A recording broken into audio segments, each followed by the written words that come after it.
አይደለም አትናገሪም እንዴ? ኧረ እትዬ ምን አድርጌ ነው?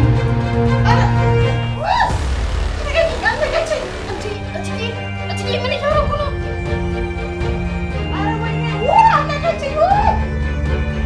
ልቀቂኝ! ልቀቂኝ ነው እንዴ? እትዬ ምን እያደረግሽ ነው? ምንድን ነው? ምን ሆናችኋል?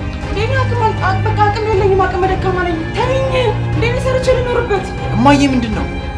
መጫወቻ እኮ አደረገችኝ። እኔ እናት እንደበደበችኝ አሰቃየችኝ እኮ።